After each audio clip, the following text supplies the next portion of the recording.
ग्रोचा IPO आहे, नेमकं करायचं काय? बऱ्याच लोकांना वाटतं की लेन्सकार्ट बरोबर ग्रोचं कंपॅरिझन केलं जात आहे. सध्या ग्रोचा PE 35 पकडला जातोय आणि 35 PE म्हणजे सगळ्यांना जास्त वाटतोय. जो रेव्हेन्यू कंपनीचा 2024 जूनचा होता तो 1047 कोटी होता आणि आत्ता या जूनचा 2025 मधला रेव्हेन्यू 948 कोटी आहे. ऍक्च्युअली रेव्हेन्यू तर डिक्लाइन आहे, पण प्रॉफिट मार्जिन तुम्हाला वाढताना दिसेल.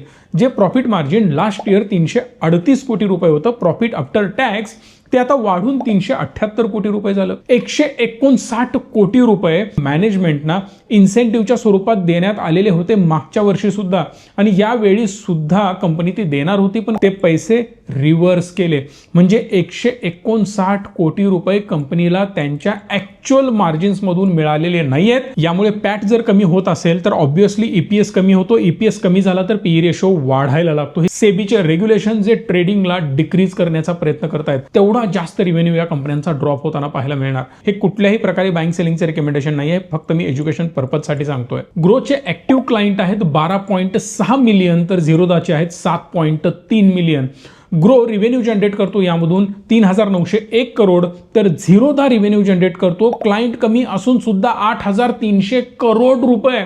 यामध्ये नेट प्रॉफिट 1824 कोटी रुपये ग्रोचं आहे, तर झिरोदाचं नेट प्रॉफिट 4700 कोटी रुपयांचा आहे. स्टॉक्स रिच जो आमचा प्लॅटफॉर्म आहे, तुम्हाला माहितीच आहे, जर तुम्हाला स्टॉक मार्केटमध्ये गुंतवणूक करायची असेल तर प्रॉपर ॲडवायझर गरजेचं आहे.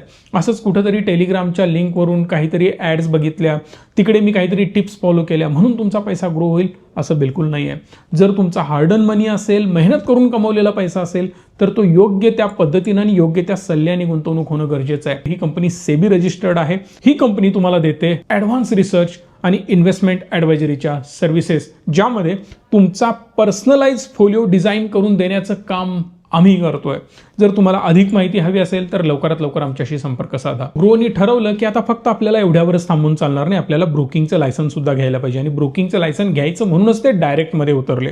ब्रोकिंगचं लायसन घेता क्षणी तो सगळा क्राऊड त्यांचा शिफ्ट झाला ब्रोकिंगकडे आणि हेवी प्रमाणात ट्रेड होऊ लागले. 35 PE जर तुम्ही कंपेअर केलात एंजल वन सोबत, तर एंजल वनचा PE तुम्हाला 20 पाहायला मिळेल. मोतीलाल आणि नुवामा आसपास 25, 26, 27 या रेंजमध्ये सुरू आहेत. ग्रोनी मल्टिपल सेक्टरमध्ये आता काम करायला ऑलरेडी सुरुवात केलेली आहे. ब्रोकिंगमध्ये ते काम करतात, फॉरेन इक्विटीजमध्ये आता ते डील करणार आहेत, MTF मध्ये ऑलरेडी इन्व्हेस्टमेंट त्यांनी केलेले आहेत, स्वतः ॲज अ AMC सुद्धा त्यांनी काम सुरू केलेलं आहे, आणि परत पुढे जाऊन मला वाटतं यातल्या प्रत्येक कंपन्या ते वेगळं करतील आणि वेगवेगळ्या प्रकारे लिस्ट करण्याचा प्रयत्न करतील. रिव्हेन्यूची ग्रोथ कुठेतरी काही वर्ष मेंटेन राहील, नंतर स्टॅग्नंट होईल किंवा थोडीशी खाली येईल, पण सेल्स ग्रोथ चांगलाच राहण्याची शक्यता मला दिसते.